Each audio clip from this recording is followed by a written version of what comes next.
Hi. Earlier this month, on September 6th, 2018, British Airways announced that it had suffered a security breach resulting in the theft of customer data. Over 380,000 passengers have been affected by this large-scale hack on its website. According to the airline, both personal information, including passenger names and home addresses, as well as sensitive payment card information, including credit card numbers, expiry dates, CVV codes have been compromised. It has been reported that the attackers simply modified an underlying script within the website to include code, just 22 lines of it.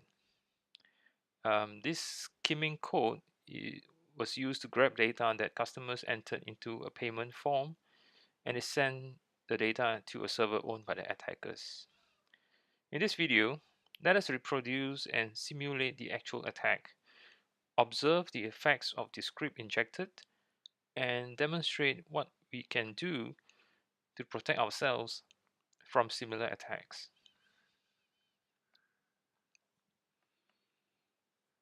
Over here, we have a rough reproduction of a similar airline booking page. Today, many modern websites load numerous web assets like graphic files, custom style sheets, CSS files, various JavaScripts, web fonts, and so on, in order to render a beautiful and highly interactive site on your browser. On the on the little terminal on the right, we take a perspective of the hacker that has compromised the victim's web server and gain access to the web assets, including files and folders. In the terminal, we can see that there are various files, including .js JavaScript files. And similar to the actual attack, we are now going to inject 22 lines of code into the same JavaScript file that the actual attacker compromised. The file in question is the modernizer2js.js file. This JavaScript code is popularly known to be used to detect the capabilities of the browser of any website visitors. So what we're going to do now is we're going to, if we compromise the server, we're going to edit the file to inject this code. All right. We'll scroll right to the bottom of the file and add the malicious code. So I will copy these 22 lines of code and paste it in there. Actually, this simple block of code is basically a JavaScript data skimming code that secretly submits a copy of transacted data to the hacker's data collection server, all without the actual user's knowledge. In fact, even the airline is not aware or have the ability to record this additional data transmission. What it does is it monitors the event where the payment submit button is depressed, right? As you can see, mouse up, touch N, and in the payment form, it will basically collect all the posted data and at the same time send a copy of the data to the hacker's data collection server. So we're just going to save these amendments, and now let us refresh the browser so that the injected JavaScript has taken effect. As you can see, there are no obvious visible change that can be observed by the actual user.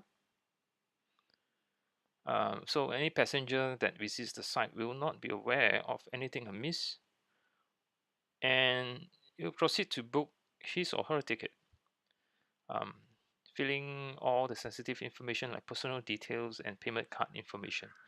And let us do that right now. I'm just going to agree to the terms and condition. Click continue. And we arrive at the payment page where typically a user will just verify the flight details, and proceed to enter the payment card information. Let's say it's a MasterCard. Let's put a dummy card here. The expiration date, say May 2020, and the CVV code 1999. All right, just put dummy house address, some street, and some city. Let's try 9000 for the postcode. We leave the country as it is and proceed to click book and pay. So the passenger completes the booking without any issue, not knowing what has actually happened behind the scene. Let us switch to the hacker's perspective now, where the terminal shows the hacker's data collection server.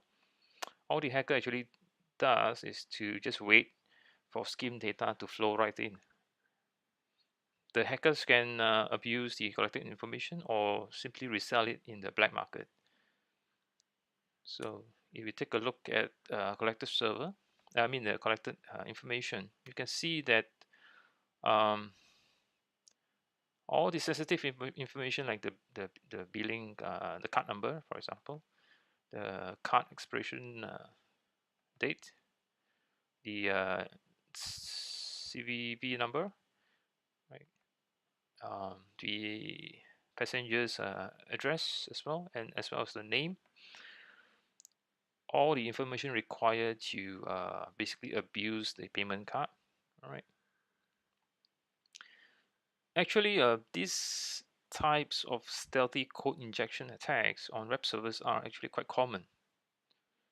It has been happening all the while, and many websites have fallen prey to malicious scripts being injected for similar data skimming schemes, to perform unauthorized cryptocurrency mining on the visitors' browsers, or to simply redirect users to malware sites, or even inject trackback links to improve hackers' website SEO. Right, all this done through code injection, and in most cases, these victims, as in the website owners, are not even aware of the tampering.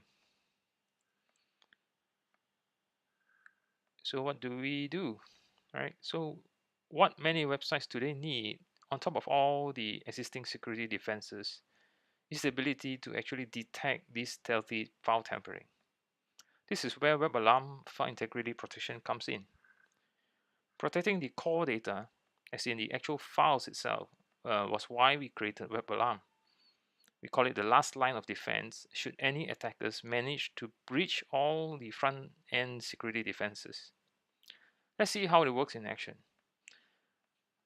I will log into our WebALARM console. Right. I'll demonstrate how easy it is to activate monitoring. So I have the lightweight agent installed, and I'm going to basically set up a monitoring on my web files. I will call it web, and we're going to specify which folder to monitor. So I will basically monitor the root of the website files. You can simply monitor the um, where the script stays, or even your graphic images and so on. So for our purpose, we will set to monitor the root folder. We will have WebALARM do automatic recovery, and we will exclude certain files like temporary files, right, that we do not need to monitor. And we're going to save these changes, right? And it starts monitoring immediately. Let's return to our compromised server, and we're going to attempt to tamper the files again. This time around, let's edit a different file, webdata.js. Again, we will scroll to the bottom of the page and let's inject some kind of malicious script. Eval.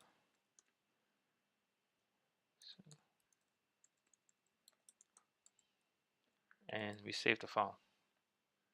So immediately WebALARM will sound the alarm. Just go to WebAlarms. Right.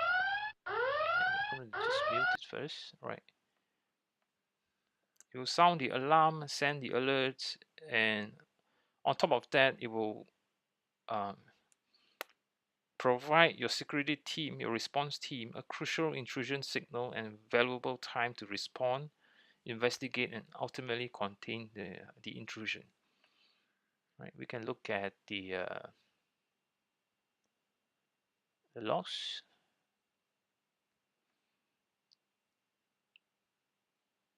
So as you can see, it detected that the file has changed and immediately restored. You can verify this by looking at the template file again. Hang on. Let me switch to the terminal. So we edit the file again. We go to the bottom of the file and we notice that the line that we injected is gone. It has been restored.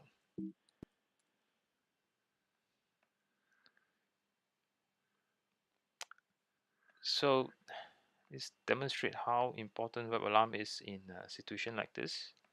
WebALARM file integrity protection agents are actually very lightweight and they work tirelessly 24/7, monitoring and protecting your web assets. It goes beyond traditional file integrity monitoring by providing automatic tamper recovery. This ensures your website integrity is preserved at all times and provides high assurance to your site visitors.